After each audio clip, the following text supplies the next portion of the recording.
All right, it's time for another vintage Vikings show. Are you excited, Tony? Because I know I am. Here we are. Let's do it. Skol Vikings, let's win this game. Skol Vikings, honor your name. Go get that first down, then get a touchdown. Rock 'em, sock 'em, fight, fight, fight, fight. Go Vikings, run out the score. You'll hear us yell for more. V-I-K-I-N-G-S.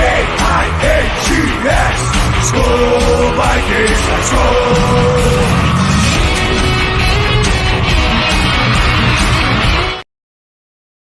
Right. So we figured since the Vikings were 0-3 that this would be a great topic for the vintage show.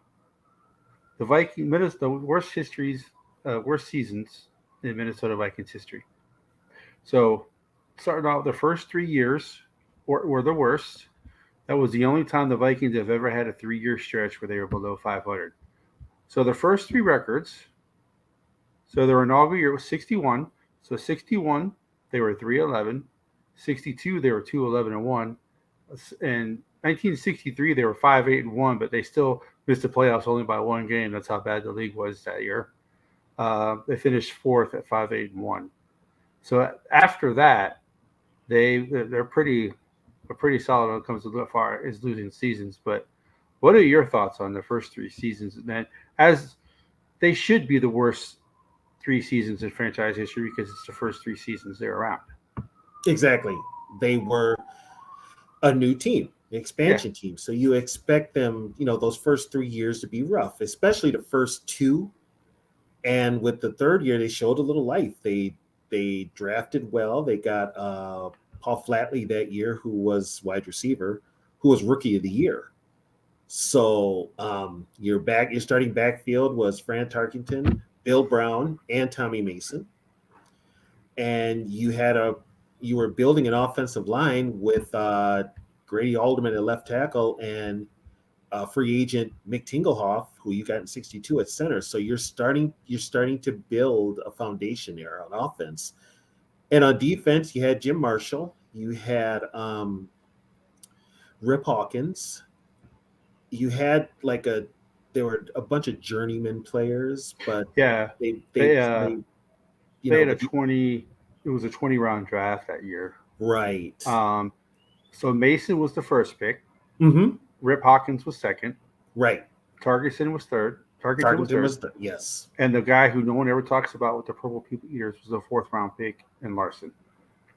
Um, Ed Shock was a Shocker, or I can Well, never say it. Larson came to the Vikings in '65. Well, he played with Minnesota from '62 to. Oh, this is Chuck Law. Sorry, That's Chuck I'm Larson. not. I'm sorry, but the text on this is really bad. It's Chuck Lamson. Chuck Lamson. He was started. He was a Yeah, he was a starting safety. starting safety. Yeah. Ed Rockman was Yes. on those teams, and Yep. he played for Bud Grant. So they had a new '63. They also got Carl Kasulki at safety, and they also got Fred Cox as a kicker. Right, And and so because they were that was the regular draft. That was a rookie draft, and they also had the expansion draft as well. right. So by 1963 they were, they're an expansion team, but you expect better, and they were getting better gradually. And then 1964, they're right in the thick of it at 8-5-1. Yeah, and Fran Tarkenton was MVP, Mm-hmm.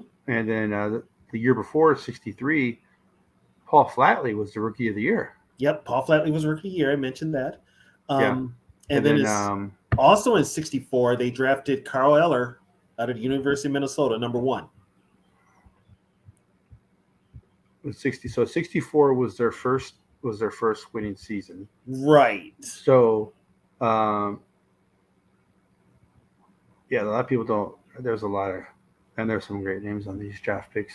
But Mm-hmm. yeah, this was those first 3 years. Looking at the sheet I'm looking at, that is the only time the Vikings have ever gone 3 seasons in a row below 500. Yeah, and that Now was they've their been first 8-8 seasons. or 7-7, but that's Mm-hmm. the first time that they've ever been 3 seasons in a row. So Yeah. when people talk about get rid of Cousins and suck for a while, Vikings history shows they don't suck for a while. No, it's usually they go through their little rebuild phase, and it usually lasts a year, maybe two, but they're always 7-9 or 8-8, 8-8 mostly. They've always been harboring around 500, even 9-7. Yeah. But they've never been terrible. They've never been like they've only been like 3-13 a couple of times. They've never lost. They've never won less than 3 games since 62 when they won 2 62 was games. the only year that they lost that they did not win 3 games. Right. So 61 they went 3-11, 62 they went 2-11-1, Mm-hmm. 63 they went 5-8, and then they Yep. had those 2 winning seasons. Yep. And then 66 they went 4-9, and then they went 3-8 in 67, Mm-hmm. and then they went on that run where they Yeah. from 68, and they did not have a losing record from 68 until 84. Right. Oh, sorry, And- 82 is strike year, but they were still a game above 500, so they were 5-4 Yeah, they were in 5-4. 82. So yeah, so from 68 when they went from 67, I'm sorry, when they went 3-8-3, they had 3 ties. That's really weird. Well, So- at the time, the NFL and didn't implement the overtime rule in regular season until 1974. It was only for the playoffs, right? Yeah, it was only for the playoffs. It was never for regular season. So I mean, they had 3 ties. They had 1 tie in 66. They had ties in all of the years except for 65. They had a Yeah, tie. 62, 63, 64, 66, 67. They all had ties. They had 3 in Yep. 67. Yep. And then so pretty much from 68 to 84, they did not have a losing record. No, And of they were 500 or better. Yep. And then 81 they were 7-9, but 79 they were 7-9 too. yeah. And then 83 they were 8-8, and then they fell to 3-13 when Mr. Les Steckel took over. Yeah, and that And was then- the Les Steckel year. And then after Les Steckel, they did not. I think 2011 was the only other time. Well, they ended up in 1990. They went 6-10. Right. I'm talking. Okay, let me see. So as far as 3-win seasons go, they've had 1, 2, 3 or less wins. They've had Yeah. 1, 2, 3, 4. So they've had 5 ever of the history of the team of 3 or less wins. Yeah, 3 or less wins. Yeah, yeah. So that is why the Vikings are never good enough to get a top pick, and never bad enough to get a top pick, but they're never good enough to be one of the top teams either. right. Because other than that run that they had when they won 12 games, which is considered to be 14 or 15 now because it was a 14 game season. Mm-hmm. So other than that run in the 70s, they 88 they had 11 wins, 92 they had 11, 15 and 98 of course, 11 in 2000, and they had 12 and 9, and then they had the 13 win season. That's it. Yeah. So they're always like their all time record is in the regular season is 516 and 425. That it's not a 500 team. I mean it's not bad, but it's not like great. It's not either. terrible. It's not terrible either. It's Yeah. So that's the history. It's they've been good. They've just never been good enough, and they're never bad enough to be because they've only ever had 2 first round picks. That was Ron Yeary and Mason. yeah, that's it. That's it. So and that was their expansion year when they got the first pick. Yep. The other year they were just bad. But Yeah, that was Bud's first year. Yeah. When they won 3 games. And even the years when the Vikings do go 3-13, there was always a team that was in the league that was worse than them. Yeah, when we went 3-13, we were up in 85, and Atlanta was ahead of us. We picked 3rd or something like that, and the Vikings were all set to draft Bill Fralick. Well, Fralick got in touch with the Vikings and told them not to draft him. And he did not want to play for the Vikings. So when it came time for the Vikings to draft, they actually missed their round, and it went to the Houston Oilers, and they picked Ray Childress, and then the Vikings picked Chris Dolman after that. So it actually worked out. It did work out, but they that year the Vikings tried a couple of players. There was a couple of players that they had circled. Bill Fralick in the draft, Bernie Kosar in the supplemental draft, and they missed out on both of them. Yeah, they so it says here they had their second pick, traded it to the Falcons from the Oilers. And the Oilers had the third pick, so it looks like the Falcons and Oilers switched picks, and then they took Dolman with the fourth. Yep. Here's something people probably don't know. What quarterback was taken in the 6th round that year? Oh, for the Vikings? Yeah. Oh, it was Steve Bono. Yeah. Yep. That's a trivia question people do not know the answer to. Steve That Bono. he ever played for Minnesota. Yeah, he actually played. He did play in the Philadelphia game in '85. Yeah. He only played a quarter, but he was 1 for 10. And then Bud pulled him out and put Wade Wilson back in. And then he came back though too, didn't he? Later in his career. Did he come back to the Vikings? Yeah. I know he went to the Niners. I believe he was a Chief. He went to the Niners. Then he went to. Was he a Chief? I could have swore that he could have finished his year as a later. Yeah, I don't think they were cycling through those quarterbacks. Yeah, I don't think he was one of them. They cycled through Salisbury twice. Yeah, they cycled through Salisbury twice. At least they only did Spurgeon win once. Thank God. Thank God. That just proves the Vikings' history of a quarterback. Yeah. Well, ever since even you know what? Even between Tarkenton, we had quarterback issues because we Bud in '67 really didn't have a quarterback. Joe Cap was our quarterback, but we got him in a bidding war with the Houston Oilers. We got him he signed with us, but the only other quarterback I think we had then was Ron Vanderkellen, and he was average at best. He was a good guy, but he was average at best. And then the next year, Jim Finks traded for Gary Quazzo. And believe it or not, Quazzo started a majority of the games with Cap even on they switched quarterbacks a lot. Bud did in the middle of games. And in game time decisions, he would start Quazzo over Cap. It just depended on who they were playing. But Joe Cap was he wasn't the best passer, but he was a hell of a leader. Quazzo was a better passer, but he didn't have the skills that Joe did. They offset each other. Yeah. But kind of like the quarterback we have now, great skill, but not a leader. Exactly. And this is a history show, so I don't want to get too late. Yeah. So what was it about because another show we talked about doing was the front office, the Vikings the history of the Vikings front office. So we decided to kind of meld that into one show because the reason why the Vikings have never had more than what they've had straight losing seasons in a row is because of their front office. They've always had a football guy in the front office. They always had a guy who knew what they were doing, like Jim Finks, Max Winter. All those guys. Even at the start, they had Bert Rose, who I want to say he came from the Rams, maybe, but he was a football person. So they knew what they were looking for, and they helped build that team. When they got Jim Finks here, that was the catalyst that started those great years because Finks was the architect of those teams. Finks helped too. He had the magic touch because he built the Vikings in the 60s and 70s. Yeah. And then he built the Bears.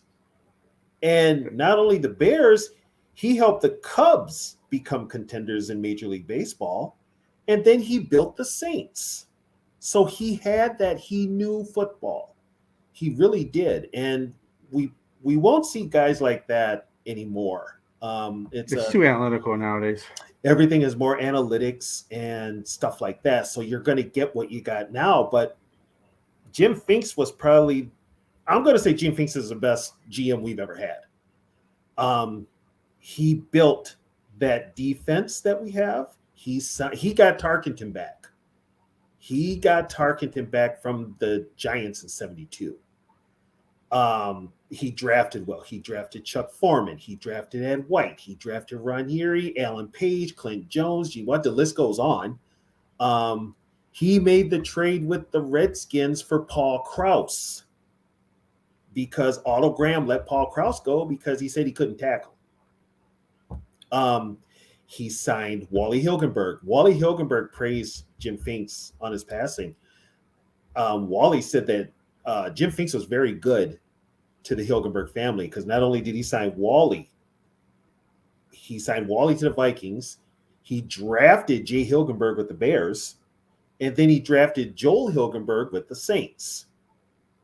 So he was, Wally had high praise for him, but Jim Finks was just, he knew sports. He knew football. He did. And the only time, and this has always happened, you've always got players that hold out and stuff like that. When things went south with Van Brockland and Tarkenton, and after the 60, it went south. It was always south, but it went real south in 66. During that off season, Van Brockland resigned. And so the next guy to call was, of course, Bud. So they got Bud down here. Fran was still a Viking. He was still a Viking. Bud Grant wanted to keep Fran Tarkenton. But Fran Tarkenton had it in his mind that he could go to New York and turn that Giant team around and take eyes off of Joe Namath in the AFL. But yeah, Bud wanted to keep him. So, they let him go. Well, then he had the biggest one was Joe Cap. That one, Joe was a free agent and he held out for more money, but Joe had the attitude that if I'm a free agent, I should be able to negotiate with anybody. And that's not how it worked in 1970, but he got an agent who they said one of the top agents. And, Finks wasn't going to cave. They had Quazzo, and the team was still winning, by the way, because his holdout lasted all the way into the fifth or sixth game of 1970, and they traded him to the Patriots. And that was 70. And then he had a holdout, I believe it was 72, where Clint Jones, running back Clint Jones, wide receiver Gene Washington, and safety Charlie West all held out, saying that the team couldn't win without him. Well, surprise. Yeah. And so they basically, that was the only time that you heard about players not getting along with Jim Finks. But for the most part, the players loved Finks. Compared to the next guy that came in, Finks was a god. Because who took over for him is probably one of the most despised GMs in Viking history. And that was let's give out some shout outs. Let's give out to Evil. Man, love you, brother. You're always at everybody's shows. Appreciate you. How about the No? Appreciate you, man. Same as you, man. You're always at everybody's show. Vaughn, you and I share a special bond, man. Our favorite player is Joey Browner. I love that. Angel, thanks for joining. Appreciate everybody in the chat for joining. We really appreciate it. We got our buddy Zoe in the house. We're talking history, but it's not too far. Not too far back. I got my Robert Smith jersey on. I think you know who that is. But we got our nephew in here. What up, JJ? Hey, JJ. So it's but like I said, it only happened in the history of since the 61, only having 5 seasons where you have 3. There's teams out there who've had more than 5 seasons in a row where they've only had 3 wins. Oh yeah. Oh yeah. So for some the of them have been Vikings, established teams. yeah. I mean, look at the Cardinals. The Cardinals are one of the worst franchises in any sport. It's remarkable that they're still a franchise. And you know what? The Cardinals have been horrible since they moved to Arizona. Well, they were horrible in Chicago too. They weren't bad in St. Louis though. No, they were weren't. competitive in St. Louis. But having 2 teams in the same city with the same name, I mean, Hey, you know what? Yeah. It doesn't. I mean, it doesn't get. It's actually kind of cool. You know. who's playing today? The Cardinals. Oh, cool. Yeah. Exactly. But yeah, it's so we got a couple of questions here in the chat. I wasn't around, but maybe you For which one? For what? for Fred the chat comment. Oh, Fred Cox. Oh yeah, I heard some. Yeah, he Oh my, we Matter of fact, my dad went off on Fred one time because we lost a game. I was a kid. I think it was 72. We lost to the Cardinals. Fred missed a last-second field goal. He missed it, and Fred Cox's name was no longer Fred Cox. Yeah, nephew here. So go ahead and take that away. And yes, back in the day when we expected championships, that was definitely, as a Viking fan, I still expect championships. And that was the thing. Back in the day, They just delivered back then. yeah, it's like it's kind of what this generation is going to miss out is back in the day, you had maybe 6 teams that you knew were going to be there at the end of the season. We're going to be in the playoffs. Usually in the NFC, it was usually the Vikings, Cowboys, and Rams. And every now and then you get the Niners and Redskins and Cardinals in there. And in the AFC, it was Oakland for sure, Pittsburgh, Miami. Every now and then you get like a Baltimore or Kansas City, even Cincinnati. But though you knew it every year, it wasn't even a question. If those 6 teams didn't make the playoffs, that was a bad year. I mean, they could miss the playoffs at like 10-4. It's a bad year. They didn't get to the playoffs. You know, and they dynasties. Yes, they were. Yes, they were dynasties. And that was the way of thinking back then. It was like all or nothing. We're in this for the Super Bowl. Anything less is not a good season. You know, which brings me to remember that comment that Mike Lynn made when he made the Herschel Walker trade? Do you remember it? I mean, we're one piece away. No, what he said when we got him here at the presser? Oh, no, I don't. Yeah. Okay, when they had the presser for Herschel Walker, Mike Lynn parades him out there to get him his jersey. He gets on the microphone. If Herschel Walker gets us to the Super Bowl, this was a good trade. If he doesn't, it wasn't a good trade. Well, I always tell Cowboys fans that we deserve a half of a Lombardi trophy because if it wasn't for that trade, they would not have those trophies. I agree. They drafted Ingram. They drafted Emmitt Smith, Aikman, and Irvin with the draft picks they got from Minnesota. Actually, they got the Aikman draft choice from theirs, but I think they got Russell Maryland was our draft pick. A couple other players, Emmett. So I heard that wrong. Then I heard someone say that they got the Aikman was part. No, of they that. got Aikman because they were so bad, and then they got Steve Walsh in a supplemental draft too. So they had 2 proven quarterbacks. Yeah, Steve Walsh wasn't. No, he's a local kid too. I went to rival school. He's from St. Paul, Minnesota. So, I mean, they both left on bad terms. Neither one of them had nice things to say about the Vikings when they left. Better pass running. Chester Taylor probably should be less aggravated than Terry Allen because he got replaced by Adrian Peterson. What happened was he lost his carries to AP. Yeah. Terry Allen, Terry Allen had 2 I think he knee wanted a surgeries. Contract, right? Yeah, Terry Allen was a free agent, and he had 2 major knee surgeries. So he's basically running on rebuilt knees. And the Vikings drafted Robert Smith. So that's why Terry Allen was expendable. He went to the Redskins and had some good seasons, but he's like, they asked him in interviews, so if you're becoming a free agent, he's like, what team you play for? He says, I'll play for 30. He says, I'll play for 29 of the 30 teams. Yeah.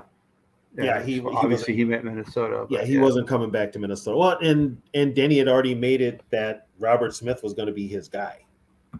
So, and we have to admit Robert had 3 knee injuries his first 4 years in the league. Yeah. So, and they were major. So I wasn't shocked when he retired. I really wasn't. You know. You can all see what I think about Robert Smith. But yeah. So Moon and Johnson, I can see that. Yeah, I like them both. Moon had some fantastic seasons with us. Johnson left and came back, but and Johnson. And if he didn't get hurt, would Cunningham ever replace him though? With 98, but in 98, if Brad Johnson did not get hurt. No. I don't think it would have. No, because all Cunningham did was launch the ball downfield to Randy Moss. And Brad Johnson didn't have that. Brad Johnson's arm wasn't as strong. Yeah. You know. It looked effortlessly. It looked effortless when Cunningham would throw that deep ball. It was just like, Wait. Yep. Cunningham made it look easy. It was like a confidence too, because he knew that Moss was going to come down with it. He knew it. He could put it up there, and Moss was going to go for it. Now, also, people, Brad Johnson is the only quarterback in Viking history to throw a pass to himself for a touchdown. It was on the goal line. He completed a 3. Yeah. He threw a 3-yard pass. It was batted back to him, and he scored. Yeah. Against Carolina. Was it Carolina? It was Carolina. Yep. Yep, it was Carolina. That was 96. Yeah, it was 96. One of Carolina's first couple years in the season. Yeah, it was 96 or 90. I think it might have been 97. Might have been. But my worthless opinion. Yeah, it's just amazing though. I mean, with the Vikings being 0-3 this year, would this be another one of those? So not only just the 3-13 seasons, they've only had 5 of those, but they've had one. Let me see. Looks like they've had one season where they won 4 games. So, that was 66. 4-9-1. One season where they won 4 games. So would this be the second team that only wins 4 games? And then. As far as 5 wins, they're 2013. They were 5-10-1, I believe. Let's see, they were 5-11 in 2001. Yep. They were. Is that it? No, they were 5. They were 5-10-1 in 2013. 2013. Why is that? 2013 is not showing up here. Yeah, so 5-10-1 in 2013. Okay, so then they were 5-11 in 2001. Mm-hmm. And then let's see, another 5 would be 1982. They were 5-4. That was a strike year, though. That's a still winning record, though. And 1963. So they've had 5 seasons of 3 losses, 3 wins. Mm-hmm. They've had 1 season of 2 wins. They've had 1 season of 4 wins, and they've had 4 of 5 wins. Everything else in their franchise history has been 6 wins or more. So where does this season fall? Because I think they win Sunday, and I think they beat Chicago. So that's 2 wins. So I don't think they're beating San Fran or Kansas City. Well, you're more optimistic than me. But it's just more of the fact of the Panthers and the Bears. You're still more optimistic than me. I don't think the Vikings are as bad as those 2 teams. It's just the turnovers. That's I was looking at power rankings, and people. I know power rankings don't mean much, but most people are thinking the same way. The Vikings are like around 22nd or 23rd. I gotta say this. When it comes to power rankings, I know, but usually when a team is bad, they're always bad. So they're always 32nd. But the consistency and even people are saying the Vikings are bad, but they're not as bad as those two teams. That's where I am at. I think they're somewhere between like 20, like I would say they're 27th or lower right now. I don't think they're the worst team in the league by far. They're not the worst, but they're bad. Oh no, they're bad. That's what I'm saying. Do you think 4, 5, and 6 is where they end up with the wins, or do you think less than that? I think 4 at the most. I said 4-13 was a distinct possibility. I did. I said 4-13. This record could flip this year from last year. And honestly, 13 wins covered up a lot of the holes we had last year. And this comes back to front office. We didn't do anything in the offseason. So did they really expect us to improve or to stay, to even improve on the 13 wins or at least be competitive with no moves? That's what happens. Any of these past teams, this would not have happened because they would have been on the phone getting players. They would have knew where to put players because they were football people. We've got analytics people, except for Grigson, who He's not very good anyway. And he sucked in. They would have never have had 4-3 guys trying to run a 3-4 like they are right now. Yeah,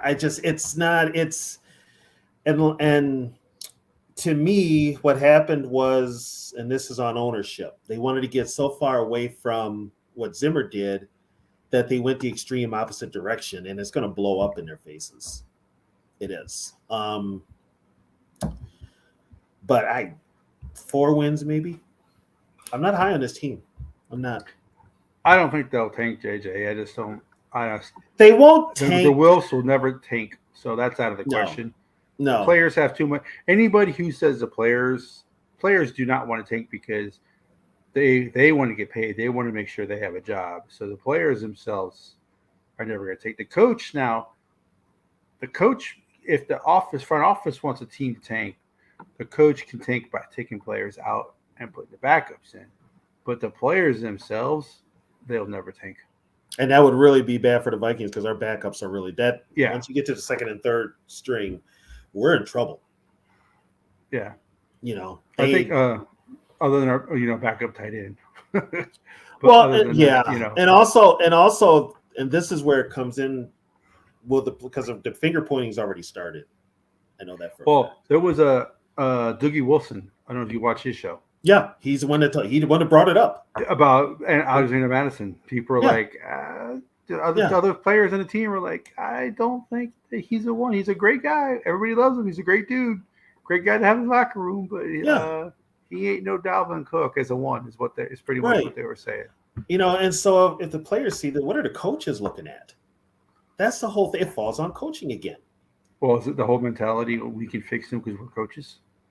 I don't think these coaches could fix anything. I just don't. If they could fix anything, they'd be able to fix Ed Ingram. They've made Ed Ingram worse. It's not like we have coaches that actually take the time to work with players. We don't. It's just I don't know what it is, but there's a disconnect somewhere.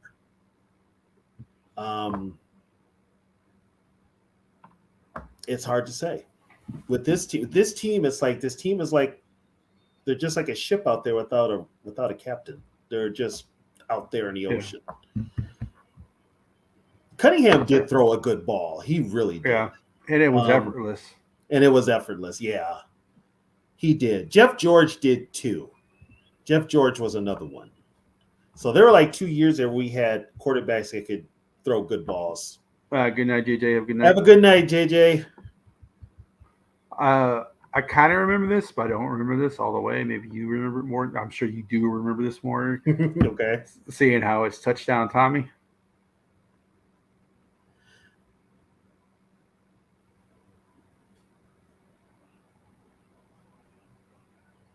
Was that the Cowboys? I thought he did it against the Chargers. Remember when Tommy Kramer faked the knee against Dallas at the end of the game and he tried throwing a TD pass and the whole defense came after him? Actually, the play. I don't remember the play, so. Yeah, it was a Monday night game. I've heard about it. I think that was a Monday night game. Yeah, Dallas was. Yeah, they did. Damn near bench clearing brawl. Bad, and the Cowboys lost that game, so they were salty as hell. They were salty. Let them be salty. Yeah, and it was Don't Monday care. night. It was Monday. I think that's the game Tony Dorsett ran for the 99-yard TD. Yeah, I remember. Yeah, everybody talks about that 99-yard touchdown Yeah. run, but they don't talk about the fact the But Cowboys you lost know the game. what, though? Nobody seems to, and people don't realize this. Tommy Kramer was a cocky SOB. Oh yeah, He was probably mouthing at him all night. that's because he was drunk. He was probably calling them names all night. It's just, and that was he's a Texas guy, so he wants to beat the Texas team. But yeah, he was probably mouthing with them all night. Well, Quasi's reputation is not so good so far. I don't know and I'm going to be honest with you. I don't know if Quasi lasts. His first draft right now is looking dreadful. I mean, that's pretty much a 0% hit. If Ingram gets benched, it's going to be pretty much a 0% hit. Yeah. His second draft is a little bit better with Addison. So, but his first draft, let's put it this way. Through 4 games, Addison looks like the real deal unless something happens to him. Remember, Scene got hurt last year in the 4th or 5th game? Yeah. But I tell you what, though, if you're hurt, if you're a college player and you have a history of being injured, expect the Vikings to give you a call because they probably have you on top of the board. Yeah, you are probably their number 1 draft pick. Oh, you just broke your leg. You just broke your kneecap in football. Yeah, the Vikings could be calling me. Yep. The only team that'll call you is Quasi because he can get you for cheap. Yeah. It's the only reason. So that's why I myself am. People are like, the Vikings history has proven that they haven't been bad for more. Like I said, the only one time in their history they had 3 losing seasons in a row, and that was their first 3 years. Other than that, they've had 1 or 2, and then they go back to being 500. Then, of course, the next couple of years they're above 500. Then they have another 1 or 2 years where they're below. Then the cycle repeats itself. But as you have said, with the history of the front office, Mike Lynn was smart, but he was also dumb at the same time, if that makes sense to you. Yeah, he was. Finks was awesome. Finks was a man. Finks was a gold standard as far as GMs go. And Spielman made a lot of mistakes, but he also did. We rip on Spielman later, but he actually did some right things too. Yep. I think he screwed up the offensive line in the quarterback position, but he built that defense. Yeah, everything else he's pretty good at. Yeah. So, of course, you had the triangle of authority with Brad Childress having the final say. I mean, that was okay. I mean, he brought in Brett Favre. He couldn't get him. An offensive go-to-rack. Here's the thing with that. Childress didn't want Brett Favre. Wilfs wanted Brett Favre for ticket sales. That's why. For tickets. Well, I mean, if anything else. Who did we have? Mike McCann? For quarterback? Jay Fiedler? Brooks Ballinger? No, that year we had Tavares. I mean, I like Tavares, but he was not a number 1. I'm sorry. No, and there was like some of the team wanted Tavares as a starting QB and some didn't. They wanted somebody else. Favre was brought here to sell tickets. He was brought here to sell tickets. And the bonus was they got 12 wins out of it. But that's why they went and got. Well, the next year was awful. Oh God, yeah. The next year basically proved it was BS, And then Childress got fired, and Childress is the first coach to be fired by the Vikings in the middle of the season, I believe. He's the first one when he was fired after the Packer game. Everybody else was fired after the season. Childress was the first one to be fired in season. Even though they knew they were getting rid of Tice, they still waited till the end of the season. They waited till the end. Well, only 15 minutes, but they waited till the end of the season. 15 minutes later, he was out. And then they didn't tell him. His son did. And then Denny resigned 2 days before the last game in the 0-1 season. He resigned. So, yeah, Childress is the only one to get fired in midseason. It's not going to happen at KOC. As many people want it to happen, if this team should go belly up, it's not going to happen at KOC. Yeah. And one thing about this ownership is they will never admit when they're wrong. Never. Well, I think when you get to the NFL, you should have most of your fundamentals down by then. When you get to the NFL, the only thing they should be teaching you, if you've got the fundamentals, you're set. All they've got to do is put those fundamentals to work in the scheme that they're running. Yeah. If it's not working with the scheme, then you need to adjust your scheme to fit what you have, because if your talent can't do it, okay, that's a hindrance against your talent, and they're not going to succeed. You need to put the game plan that works to the strengths of your personnel. And many coaches don't do that. Many coaches are just the opposite. They look for players to fit their scheme. Well, that's what they're doing with the defense right now. Right. And it's complete and utter chaos, because first of all, you want to run a 3-4, you don't have 3-4 players. And the players you did sign aren't that good. I'm not going to mention any names, Dean Lowry, but you're not that good. So my question is to you, seeing how we're kind of doing like the worst seasons front office, and is this right now, if the next couple of drafts turn out to be like his first draft, would you consider this the worst front office the Vikings have ever had? Yes, because no matter what you say, I mean, Jim Finks didn't have all good drafts. He didn't. His hits were good. Yep. Mike Lynn didn't have all good drafts, but his hits were starters for years. Yes, which is why I said he's smart but dumb at the same time. And even Denny had good drafts. I mean, yeah, he drafted Culpepper, but then right after Culpepper, he drafted Demetrius Underwood. But for the most part, his drafts were okay. He thought that, I think that was more of a I can save him. He has troubles. I'm a father figure to these players. I'm the father that they never had. I can save him. That man was just too messed up for him. He was too far out there. But he was talented. Yeah. That's ego. That's ego. Yeah. And granted, I want to say Childress had a lot to do with the Derek draft. Alexander too, I think. Well, he came in hurt. He came in hurt. Yeah. I mean, and how Derek Alexander's draft is so bad is you picked Derek Alexander and Warren Sapp was still there. Well, I heard, I don't know if this is true. You would know more than I would, obviously, because you're more in tune with them, the Vikings organization, than I am. But I heard that if that report of him smoking marijuana never came out, that the Vikings would have taken him. That scared him off. It did. So, and people were saying it was the Bucs that leaked it because they wanted him and they knew they wouldn't get him if they didn't leak it. Yeah, you know who was the coach of the Bucs that time? New coach, Tony Dungy. So, it's. And he just came from Vikings, right? Wasn't he the defensive coordinator from Minnesota? Yeah, he had took the job they hired him in Tampa Bay, and so. And not only did we draft Alexander, the worst part about it was Alexander held out his rookie year. Yeah. And so he was behind. So when he gets here, he's not good. He's not. I think the most sacks he ever had for us was maybe 4 in a season. I mean, he was good in college, but his college teammates were all good. They were so much better than everybody else. Yeah, he had it's a kind of like equate Derek Alexander then to Louis Cine now. Yeah. Cine was surrounded by NFL caliber players, just like Alexander was surrounded by NFL caliber players at Florida State in '94. So that made him look like he was this good player.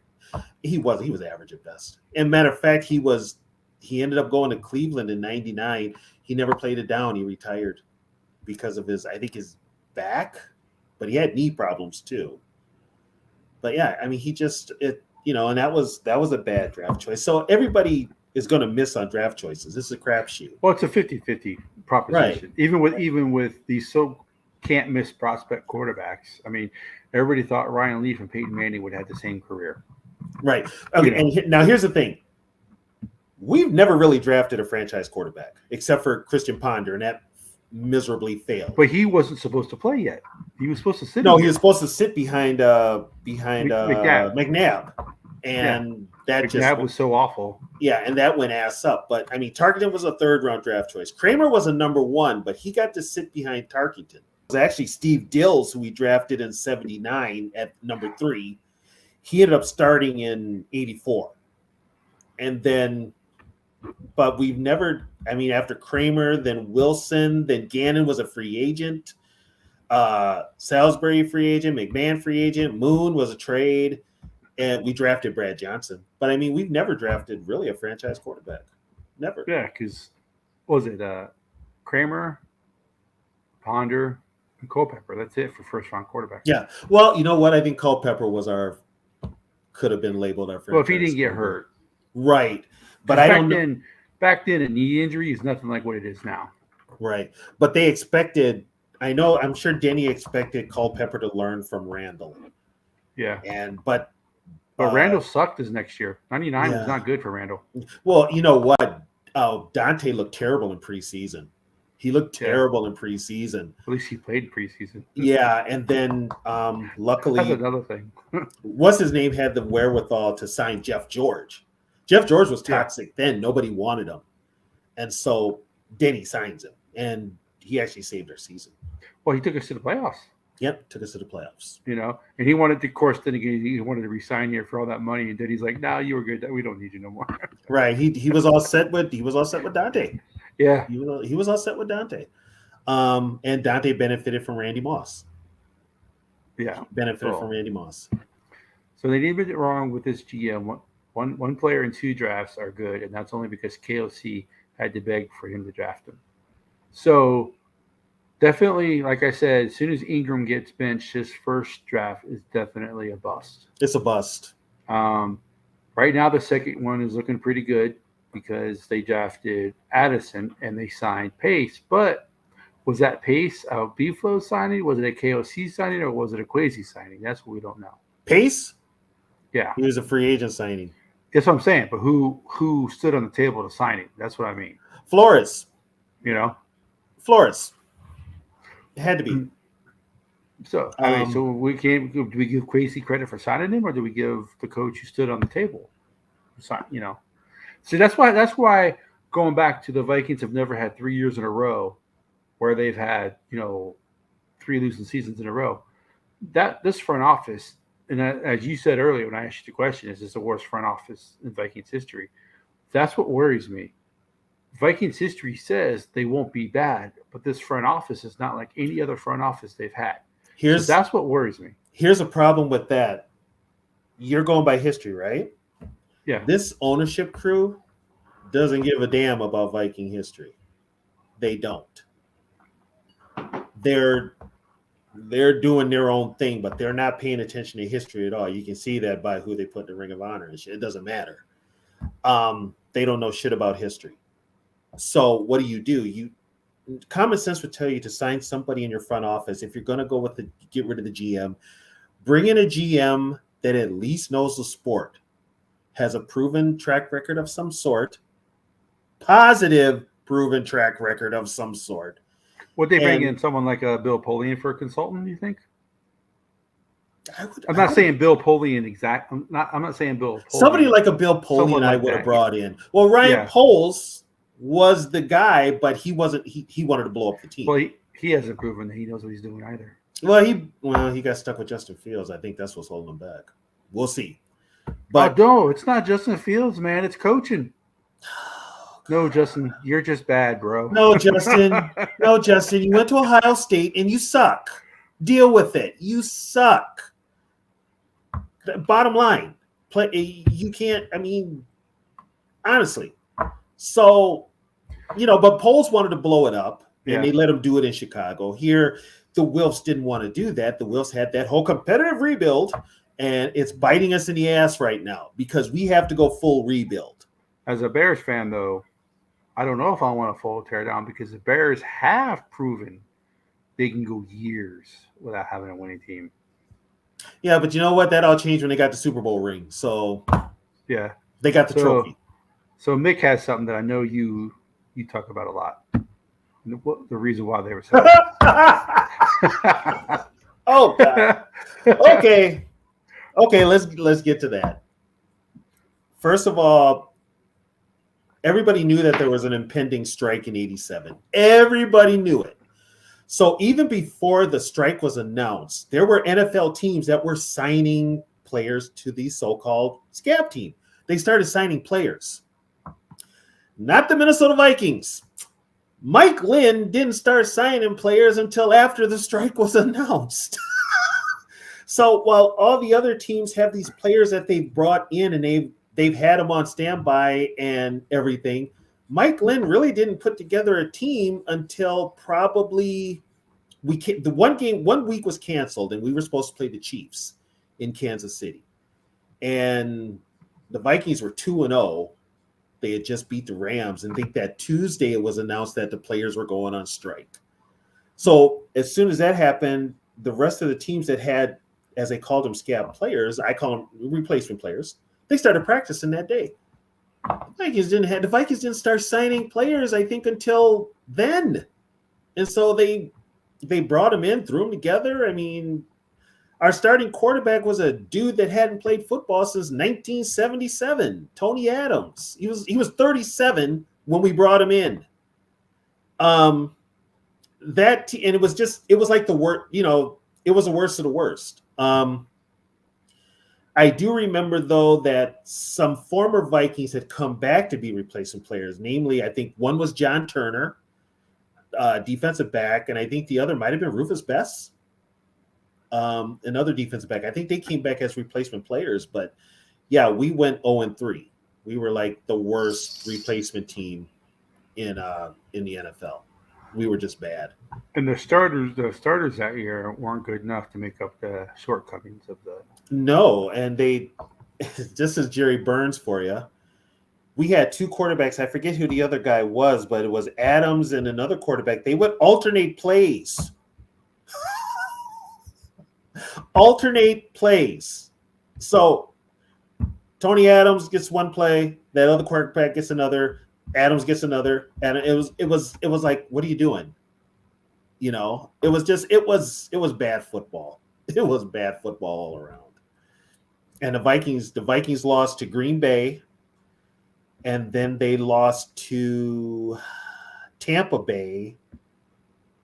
I want to say, I think they might have lost. I think they might have lost to Chicago too. 82, you're saying, right? It was 87. 87. Because the 82 team was pretty bad too. Well, the 82, they didn't play. They had no replacement games, so that's why there was only 9 games. All those other games were scrubbed, but the management or NFL owners didn't want to repeat and miss all those games of 82 because it hurt them at the gate as far as ticket sales and TV. So that's why they got the replacement players. They were still going to have football, not good. They were considered the second best team. The regular players on that team were considered the second best team in the NFC that year, right? The 49ers were considered the best team on that, right? Yeah, the 49ers, I think, were like 13-2. So Larry Miller. Yeah, they were 13-2. The Vikings were 8-7. That's the year they made wild card. They beat the Saints, and then they beat the Niners and lost to the Redskins in the championship game because Anthony Carter runs the wrong route in the end zone. So the quarterbacks, Tony Adams and Larry Miller. Who? Larry Miller, exactly. God, I've never even heard of. Yeah, there was a bunch of guys on there. One guy they had playing on the D line, I think his name was Walker. He was a great player, I think, at Oklahoma or something like that. He was a prison guard when he signed with the Vikings. He hadn't played football in 10 years, I believe. Yeah, there's some like I remember Jim Brim. I remember because it's Jim Brim, so that easy. Oh, Jim, yeah, he's from. I remember him, James Brim. He was on the Vikings active roster for a minute too. I think he was a draft choice. I think he was a draft choice too. Willie Gillespie. Oh, Gillespie and Steve Finch. Those are like the only ones that I remember. Well, the one that I remember is the one I remember the most is Pete Nigerian because he went to the University of Minnesota, and his dad was a well-known surgeon. And he played linebacker to U of M. He actually made he was on the non-strike roster too. He was on the Vikings roster. They re-signed him. So Yeah, so that year they lost to the Packers, the Bears, and the Bucks. yeah, they lost 3 division games, and they counted. Yeah, They lost 3 division games. and then for somehow they beat the Broncos and they lost to Seattle. And then Well, they won The Broncos game is historical for a couple of reasons in the Twin Cities. That was the night after the Twins won the World Series. So they won the World Series. Yes. That was actually they won it on my 21st birthday. And the next night was a Monday night game with the Broncos. That's the game where Joey Browner ran down Gerald Wilhite, tackled him. Basically, it was a horse collar. He tackled him from the back of the shoulder pads, brought him down, and it ripped up Gerald Wilhite's knees. He never played football again. So you could tell when the scrubs were playing and when the regular players were playing. Yeah. That Green Bay game, the Metrodome attendance was 13,000. Oh yeah. That Bronco game when the regulars came back was 51,000. Yeah. And plus, everybody was kind of on a high too because we just won the World Series. So yeah, nobody wanted to see the replacement players. That's bottom line. But yeah, that strike year was oh god. The thing was, everybody knew it was going to happen, but our front office, Mike Lynn, waited too long to sign good players. He waited way too long. Yeah, well, Dan, I'm telling you, this man, TV over here, has forgotten more than I'll ever know. My wheelhouse is probably I don't know much about the strike. I didn't grow up in Minnesota, so I kind of knew Minnesota Viking history from afar. I kind of had to do my own research. So, so I would say like from the mid 80s to 2000, up until today is my wheelhouse for history. But anything before that, this man, Tony, has forgotten more than I'll ever know. And that comes from this comment right here. Oh yeah, I've been a fan since 70. Well, saw my first game in 71. And it was a Monday night game. My dad stayed home. I thought he was staying home for my birthday. No, it was a Viking game on that night, so he stayed home from work. Yeah, and they played the Colts on Monday Night Football. Yeah, just so people know how I became a Viking fan. But you see that helmet behind me? That's the reason. I was like 2.5, 3 years old. It might have been the Super Bowl. I'm not sure exactly what game it was, but I saw the helmet on TV, and I thought it was the coolest thing ever. So I've been cursed since that day. Because that Super Bowl in 77, I was 1.5. We'll see. The Super Bowl takes place in January. I was born in August, so I was 1.5. So that's it for me, and I'm 48. So going back to talking about the seasons, it's amazing that they've only had 5 seasons where they've won 3 games or less. And they were consistently good. They just were. It's something about Minnesota, the professional, because if you look at the history of Minnesota, other than the Twins, in the early years of the Gophers and the Lakers, but since what, probably the 60s, it hasn't been good Minnesota sports history. Well, we've got the Twins in 87-91. 2023. But I also count the Lynx. That's the WNBA. So they won championships. But it's a Minnesota professional franchise, right? So, but we've had nothing as far as the Star/Wild Timberwolves. The Vikings own this town. This is their town. Yeah. They've been, as of the last 30 years, have been consistently inconsistent, as I say.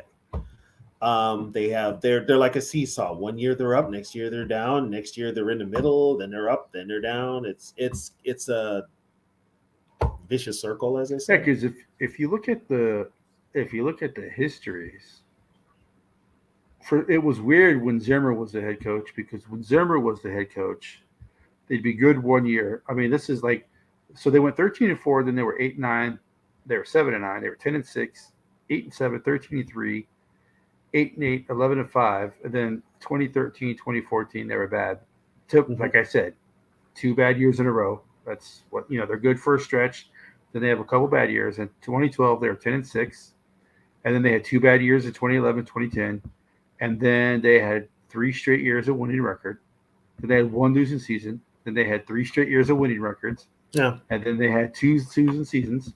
And then they went 11-5, 10-6, 15-1, 9-7, 9-7, 8-8, 10-6, 9-7, 11-5, 8-8. Then they had a bad year in 1990 when they went 6-10, and then they had 4 more years of above 500. And that year 1990 where they went 6-10, the team has started to unravel. One, that was the fallout from the Herschel Walker trade. They had no draft choices. Yep.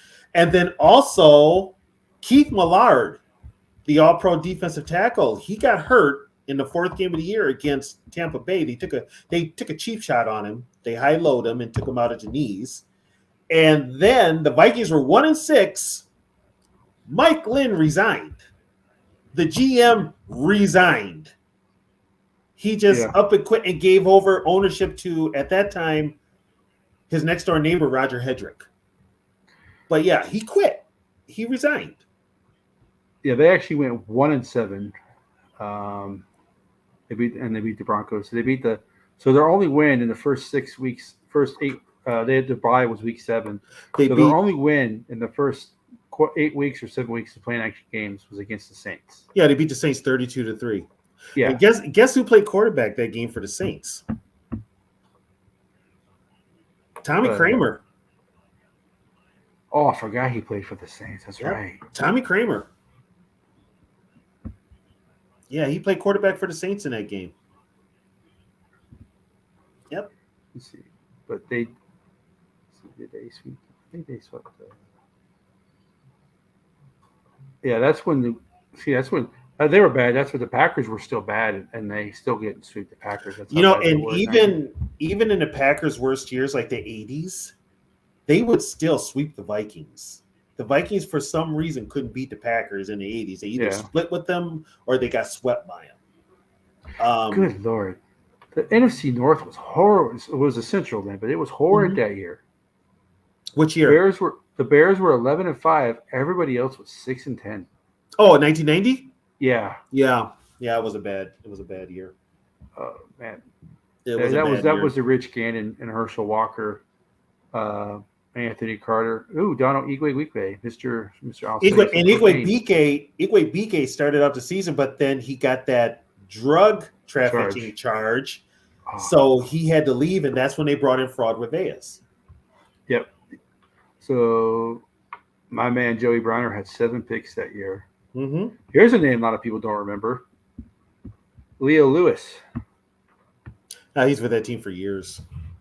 But a lot of people don't remember him. No, yeah, you say Leo Lewis, people are like, who? Yeah. He was with that team for years. Bud signed him because his dad played for him in Canada. So Bud signed him in, I think, 81, 82. But he was a Viking for years. Actually, the truth, 75 is the year that we should have won. Yeah. That was the best Viking. That was probably the best Viking team other than 98. Yeah. That the push off. Yeah, we should have. Actually, you know what? We should have won in 69 too, but we were not prepared for the Chiefs at all. But 75, we should have won, and we would have beat the Steelers because the Steelers went into that game against the Cowboys in Super Bowl 10. They were banged up. I mean, Joe Green didn't play majority of the game. He started, but he didn't play because he was hurt. He had I think it was a knee or a shoulder.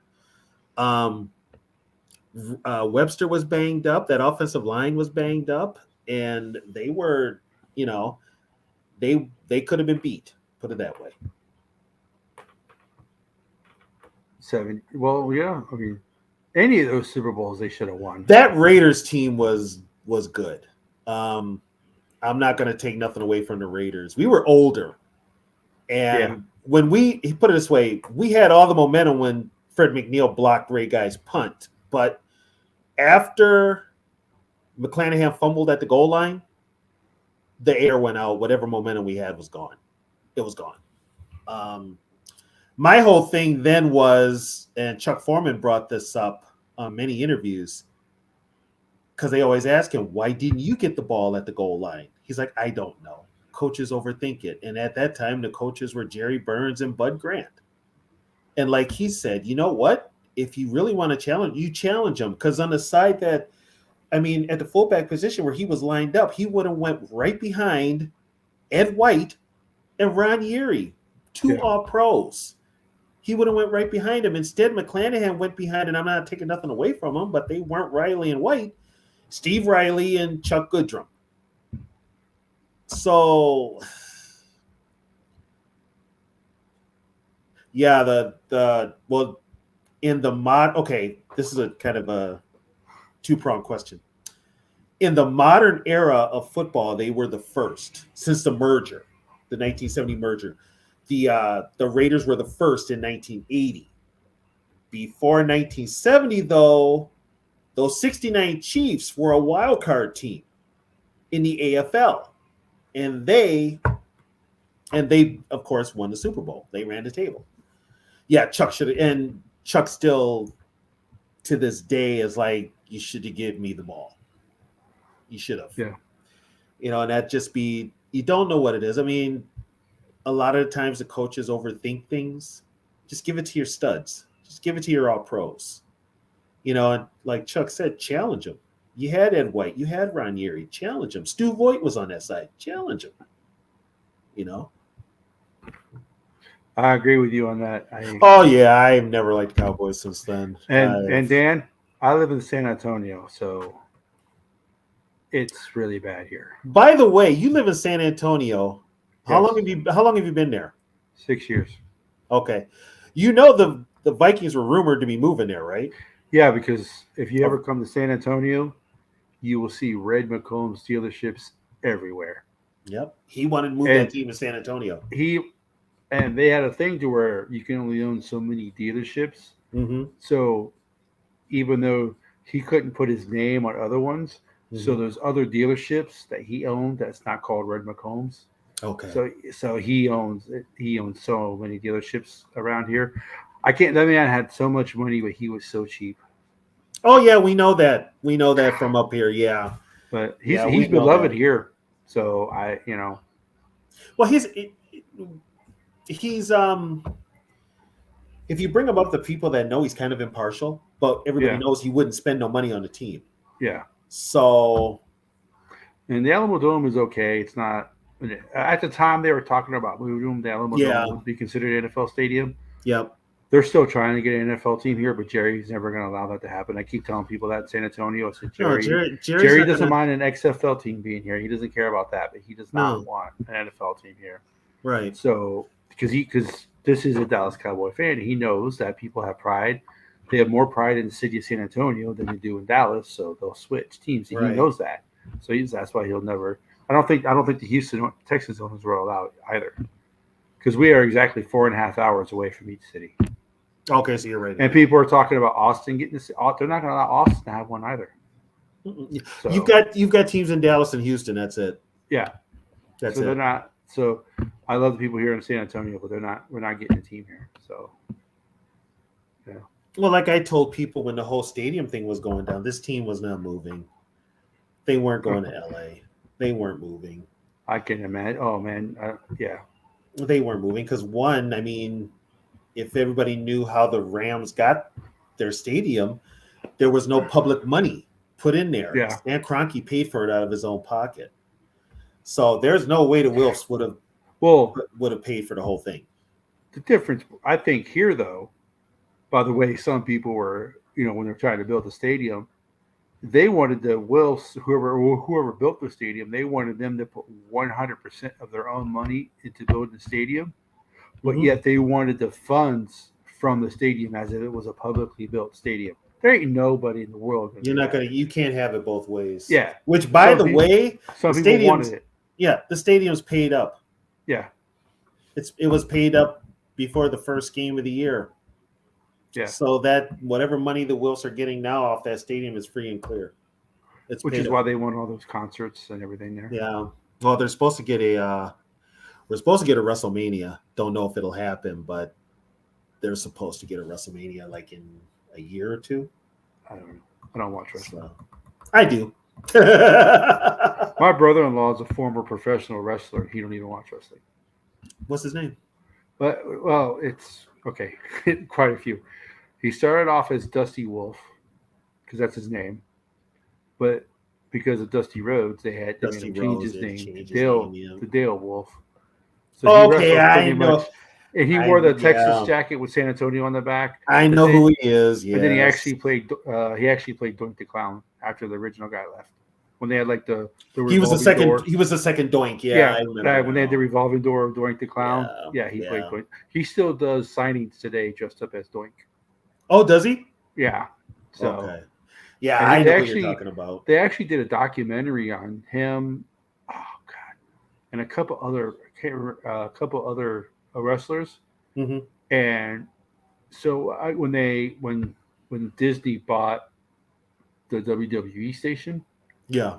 they shelved his documentary. He's like, I don't care. I got paid anyway. But Exactly. Exactly. I told everybody, I was like, documentary is going to be on. And people were like, where's the documentary? I'm like, what? Disney bought it. They shelved it.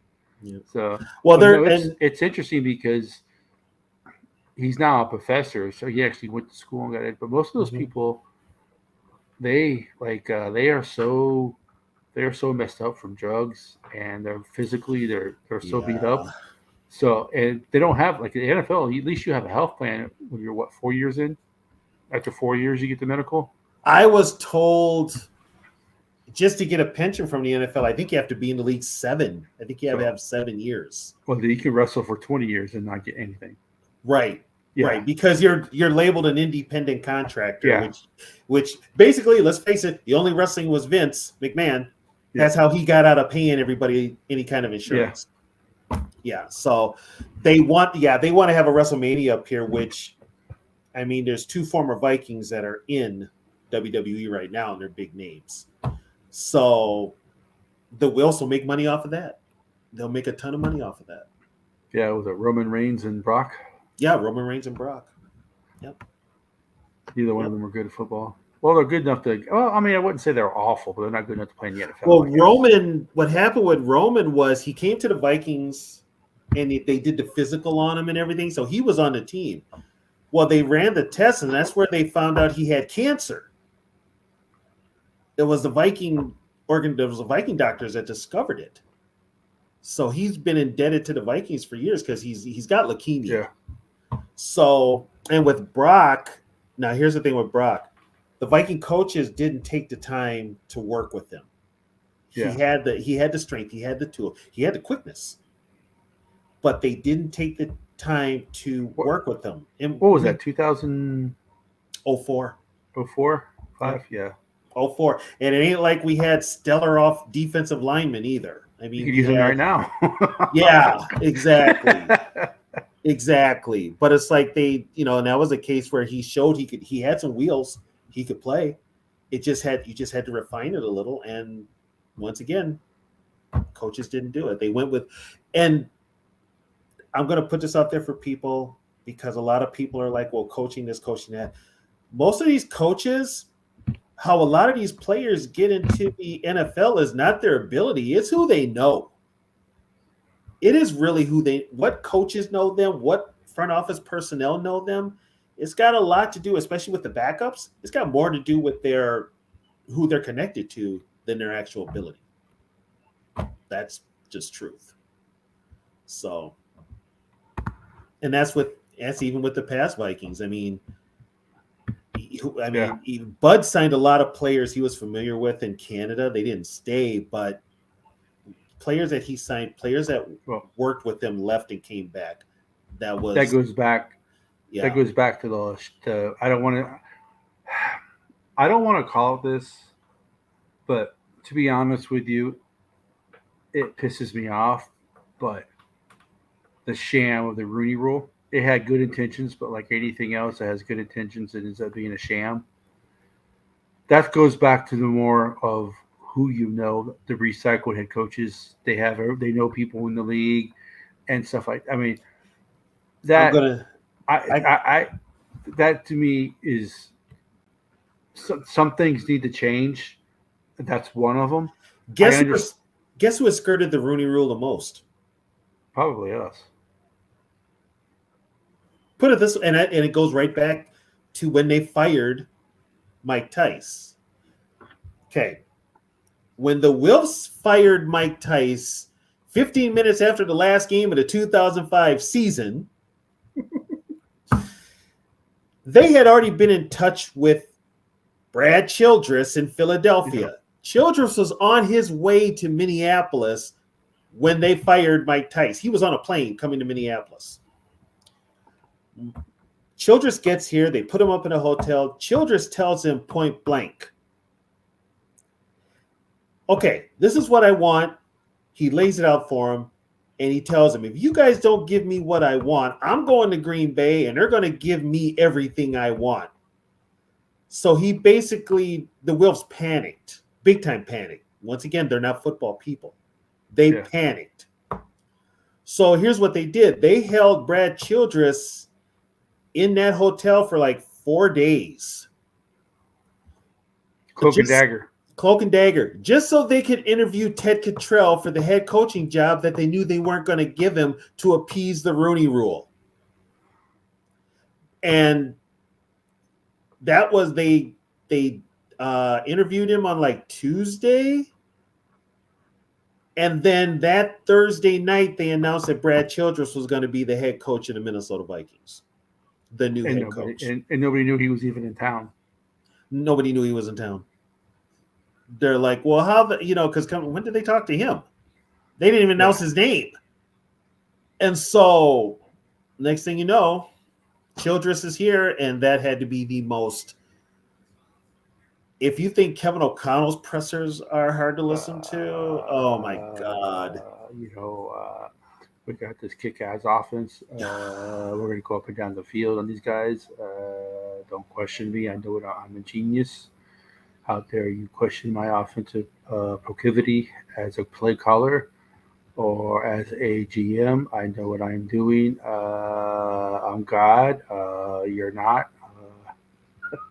And here's the funny thing about that. So he comes up here, and this is where I got red flags with KOC. The first thing out of his mouth is they ask him who's going to call the plays, and they did this with Childress. Yeah. And in that presser, Childress said, I'm going to call the plays. He didn't call the plays in Philadelphia. That was Andy Reid. Just like with KOC, he didn't call the plays in LA. That was McVay. Yeah. See the connection there? But I helped develop the game plan. The only thing Childress did was get in that fight with Terrell Owens. Yeah. But yeah, I mean, it's that rule has got to change. And so going back to KOC, I know we missed it too. Even we're doing our own show, so I don't know. But going back to that real quick, what do you think about his comments about there's going to be changes if people can't stop losing the football? Do you think he's serious about that? Do you honestly think he'll make changes, or do you think he's just saying that to appease the fans and he's not really gonna? Yeah, he's a PR guy. This organization we have now are all PR guys, so they're going to say the right things to keep the fans on base. After what he said Sunday, him and Kirk Cousins about the fans, yeah, they need to start kissing some major ass. I'm sorry, they just need to. You don't say that to the home. You don't say that to your fans.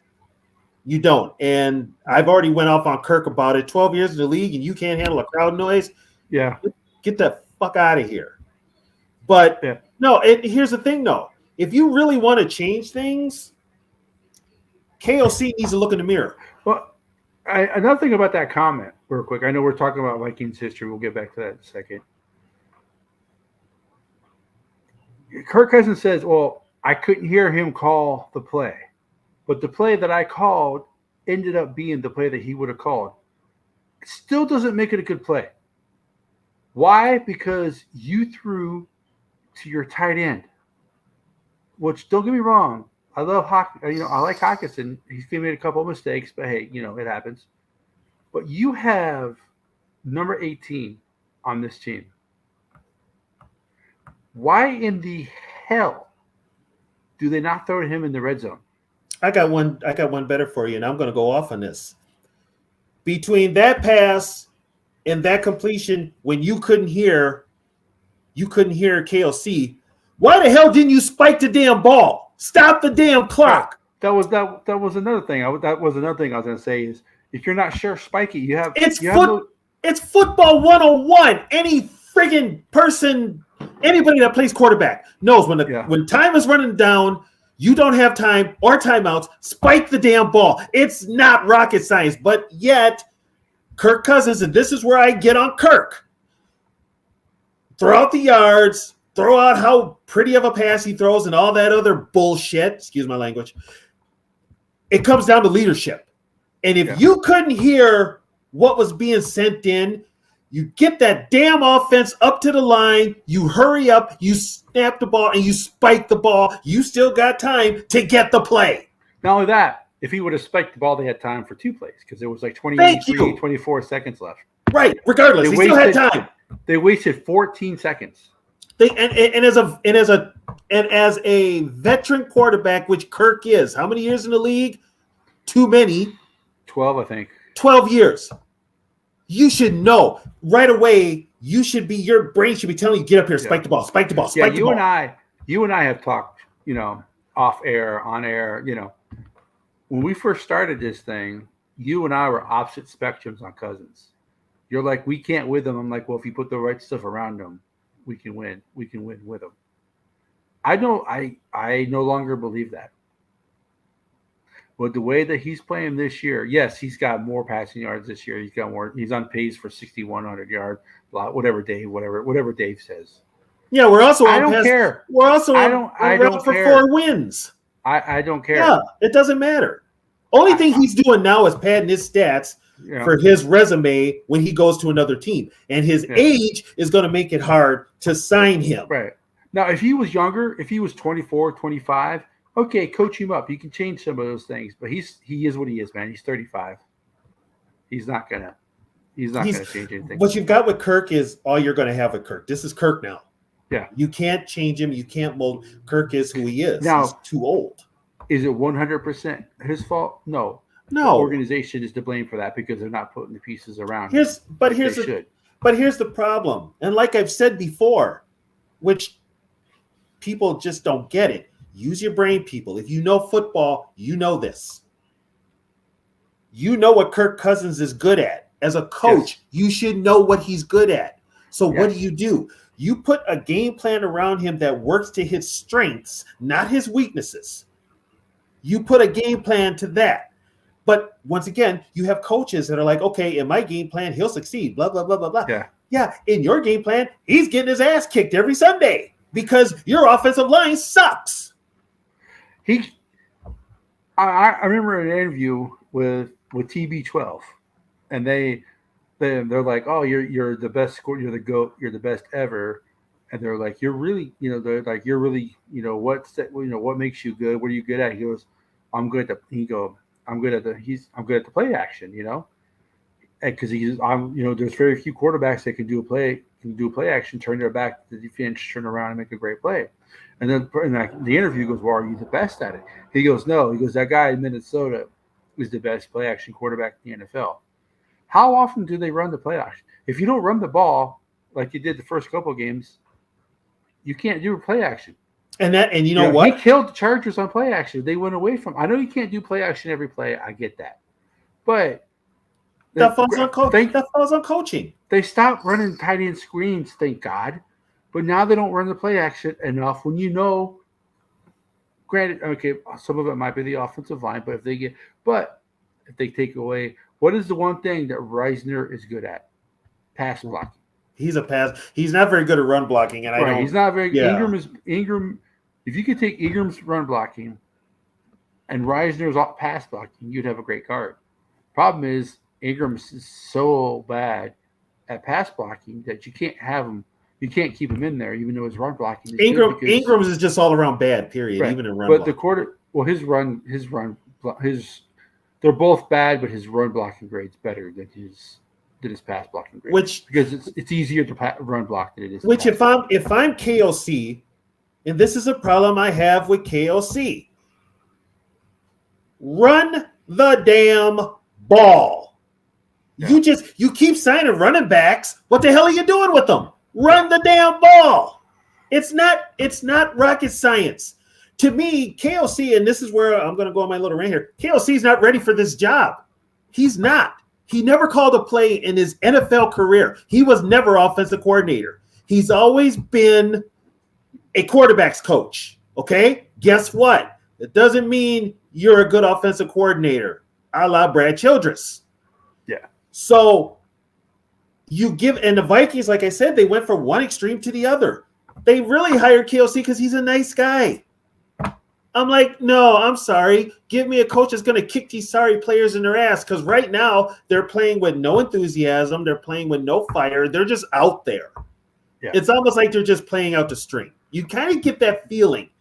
This team is just playing out the string. And you don't want that after week 3. So, Too Evil. I don't know if you were in here earlier when we talked about this. Oh, he's a problem. Grigsby is a problem. I did ask Tony with the history of the Vikings front office, because that was the premise of our show, was the Vikings' worst seasons and how the front office can dictate that they don't continue to be in purgatory and be a bad team. Because, like I said, only once in their history have they gone 3 seasons with losing records. They always have 2, then they go on a win, then they go on a streak where they win multiple years in a row with winning, then they revert back. But it's very few and far between where they have multiple losing seasons.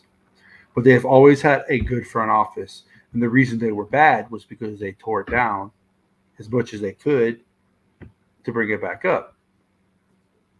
And even with Grigsby, I think it's Grigson. I don't know if it's Grigsby. It's Grigsby. It's Grigsby. So it is Grigsby? Okay. Mm-hmm. I asked him earlier, is this the worst front office the Vikings have ever had? And Tony's answer was, hell yeah.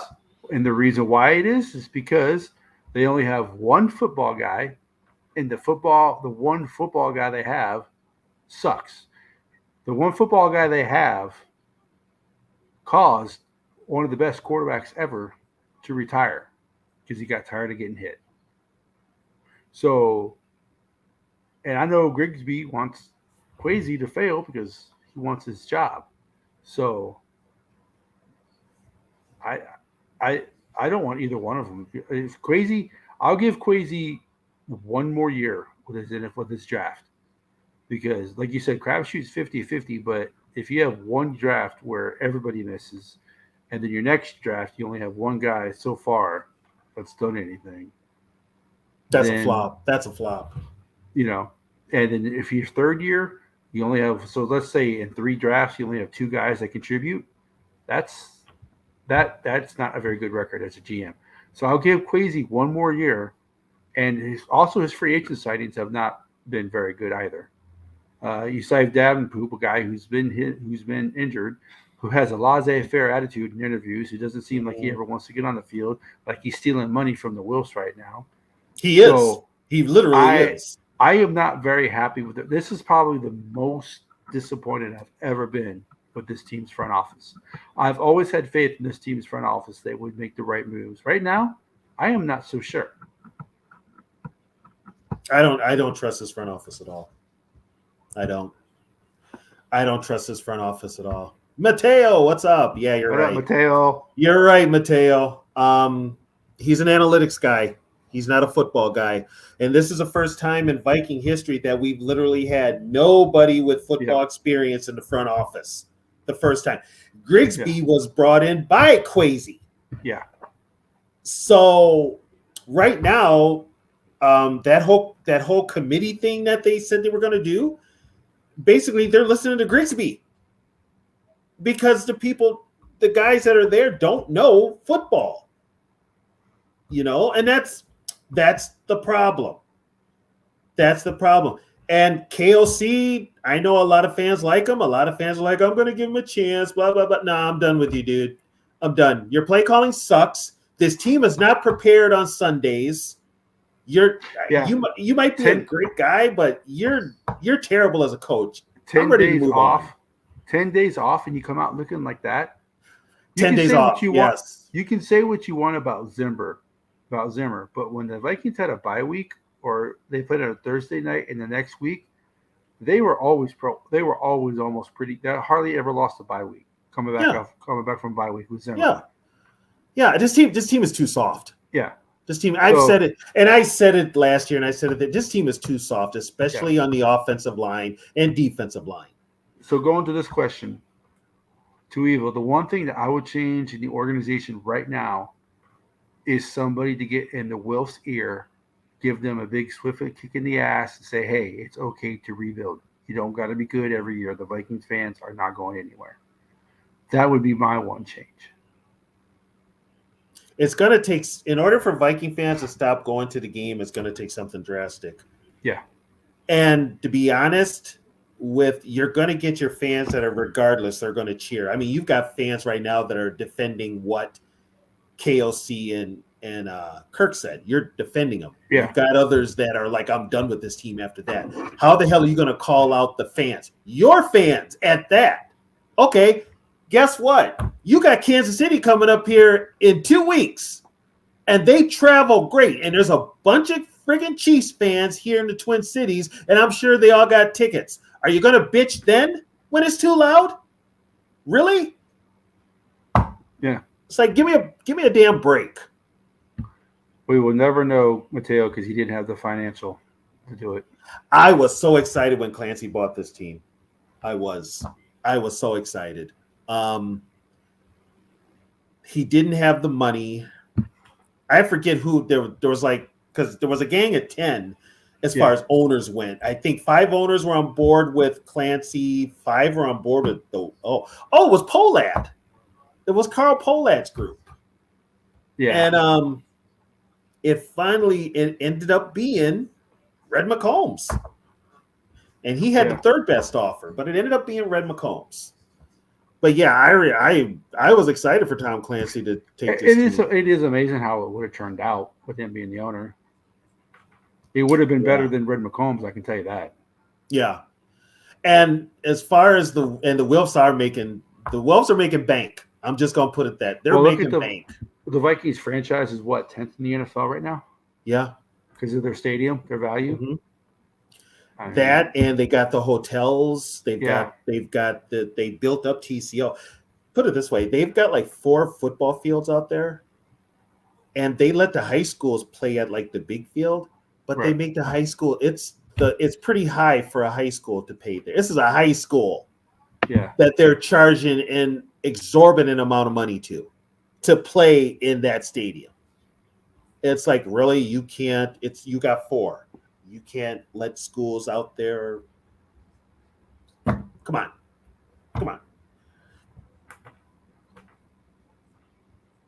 All right, so we got this question from Angel. Exactly, he is. Exactly, he is a math. He's an analytics guy. That's kind of where sports is going now. You're not going to have very few teams have like football guys in their front office or even as a GM.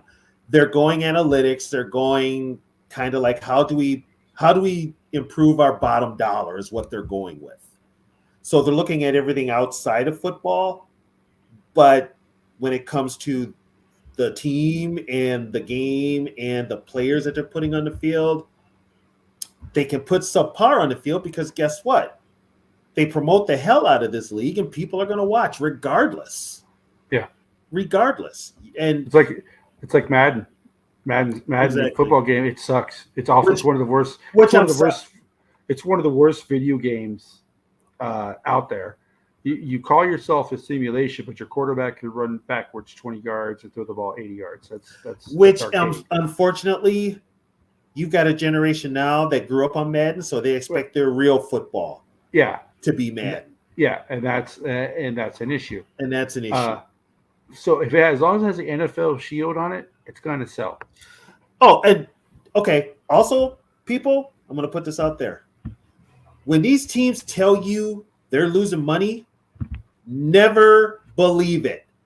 These NFL teams are not going broke by any kind of way. All they got to do is all they got to do is slap that NFL insignia on there. Boom, they're making money. Doesn't matter on what. As long as it's sponsored by the NFL and its teams, those teams are making money. So when these owners are talking about we're losing money, well, guess what? That's on you as an owner if you're losing money. Bottom line. Yeah. There is no NFL team losing money. I don't care how bad they are, what city they're in, how bad their stadium is, they're not losing money. Oh, Mateo. KLC, yeah, he was a quarterback, but he never played. He was a backup.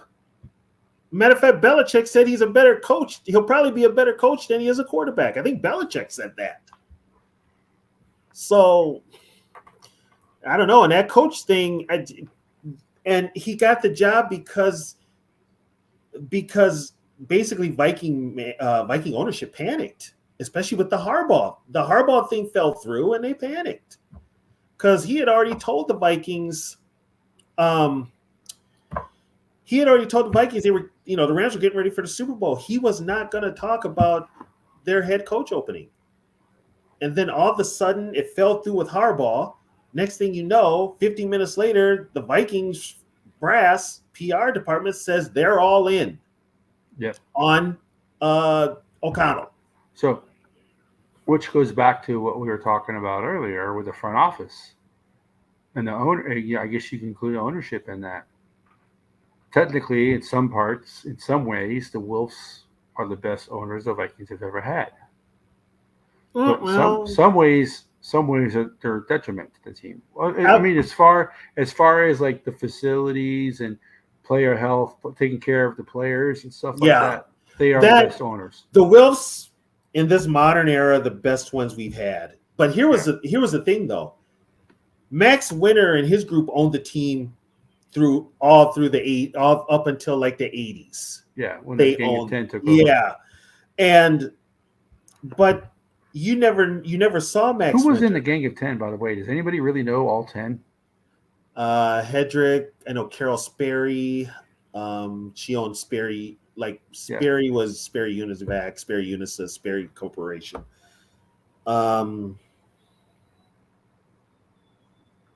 I don't remember. Only two I know are Hedrick and Sperry. There were others too.